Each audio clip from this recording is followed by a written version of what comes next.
Getting to Know You, a weekly series highlighting the teachers and staff at Salem High School. And now your host, Salem High School Principal, Tracy Collyer. Welcome back for another episode. Joining me today is Mr. Christopher Bujold. He's an English teacher here at Salem High School, but he's also our drama teacher. So welcome, Chris. Hi. Glad to have you here with me. Thank you. So how long have you been at Salem High School?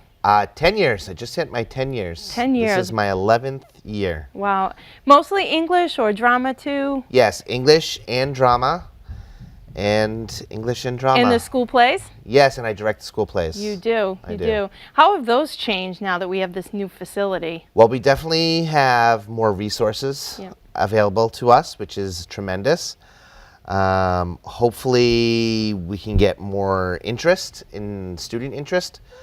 I would love to get more people auditioning, but kids are so busy nowadays. It's hard to do, all the things. Exactly. Well, the last two performances, I know, Cinderella and Sound of Music, Yes. outstanding. But even before that, The Drowsy Chaperone, Yes, awesome. we always So put on amazing productions. You really do. You Yes. really do. So that's great.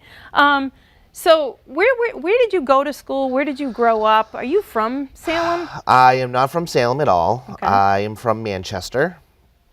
And I went to Keene State College. Was a theater and film major. No aspirations to be a teacher whatsoever. That was not a thing that I was even interested in. And then after college, I moved to New York City, try to make it big as a actor, and obviously that worked out, as you can see. And so after a couple years, I started a theater company down there, and went on all these cattle call auditions, and I just kind of became disillusioned by the whole life of that.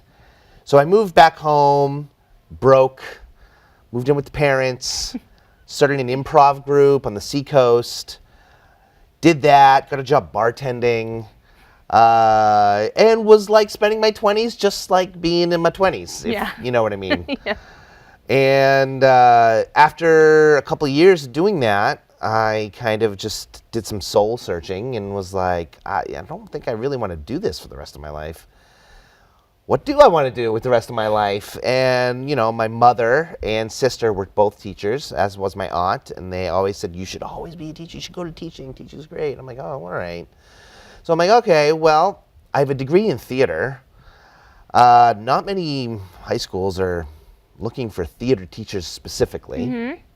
So the next best thing was English. So I went to Riviera University and got my master's degree in English. And Salem was the first job I interviewed for, and I got it. And you've been here ever since? And I've been here ever since. Well, yeah. that's awesome.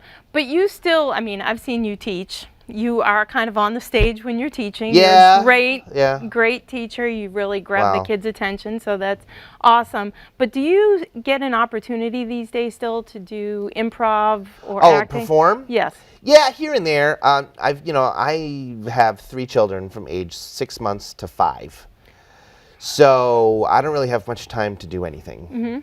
But when I can, I'll do I did a show last year. I did a play last year. I'll do the occasional improv show here and there with some friends, because I've made lots of friends in Boston and on the Seacoast. So Right. once in a while, I'll get pulled out of retirement and grace the stage once again. Yeah. So Do you miss it? yes, You do. 100%. But I am inspired by the students here, and being able to work with them and see them grow, and I see me in them, and that's really, if I didn't have that, I would go crazy. Yeah.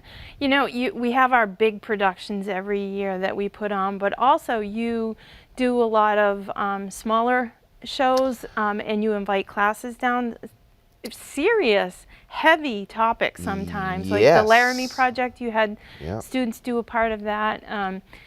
I'm sure that brings you kind of this joy to see kids doing those types of performances. tackling Tough. serious material, working with, because a lot of them, musicals are great, Yeah. right? fun, singing, dancing, it's awesome, right? Yeah. It's entertainment at its highest form. But I did not come from musical theater. I like the down and dirty the truth of the human soul on stage and bearing your all and high emotion and tough subjects. Like, to me, that's what theater really is. And so I try to instill that love of kind of searching for the ultimate truth on stage, and I try to push that in my students in the drama classes, as well as, you know, we do other shows. Like, we have a show coming up November 2nd and 3rd that is Lost Generation Works. So it's curated things from different 1920s novels and poems, and it's been really great kind of exploring that with the students. Yeah. So. And it seems like the interest in performing arts in general, but in theater, I've noticed, seems to be growing. It is. What do you attribute it is, that but to? But it also ebbs and flows. Like, you know, I have like in my intro to theater class, which is a new class, I've got 26 freshmen that have signed up for that class, which is awesome. Like, Great. Get them young, you know, groom them to be great. But, you know, in my acting class, I've only got like 6 students. Right. So what's the deal there? You know, I don't really know. I think there are scheduling issues. I think there's, you know, I think that will be changing, because I know we've been looking at the scheduling. Right. So we'll see. We'll see, because I recently restructured the theater program here. So we went from 2 classes to 4 classes. We kind of split up 2 classes. Right. And so we're in the middle of kind of shifting, and we won't really see how the program is affected or participation is affected for probably another year. Right.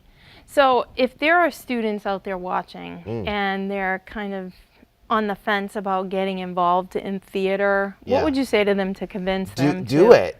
You get to see my face every day, and I'm fun. But no, like, seriously, it is fun, but you also acquire, like, skills that transfer to everyday life. I mean, being able to communicate effectively and have confidence. These are skills that you need everywhere in everything that you do. And being able to talk to a room of people confidently, not easy. Public speaking is one of the scariest things for most of the country. So the more you can get comfortable in your own skin, which is a lot of what we do, the better. Yeah. So what do you want your legacy to be as a teacher? my legacy, obviously I want kids to acquire the skills that are set forth by the standards. Mm-hmm. But more than that, for me, it's I just want you to think and open your mind. And if a student can come out of my classroom, whether it be English or drama, with a different perspective or thinking about something a little bit differently, mm-hmm. If they can look back, 20 years ago, I had Mr. Bujold, and you know what? He really made me think. That's all I really ever want. Well, great. Yeah. And I think you'll get them there. I hope so. I think you will. I can only open the door. Good. It takes them to step through it. That's very wise. Thank you, Mr. Bujold. Sure. And thank you for joining us. This has been a Salem School District Media Services presentation. Watch this and all SSD media programs anytime on any device at ssdtv6.com. For Salem School District Television, I'm Marty McHugh.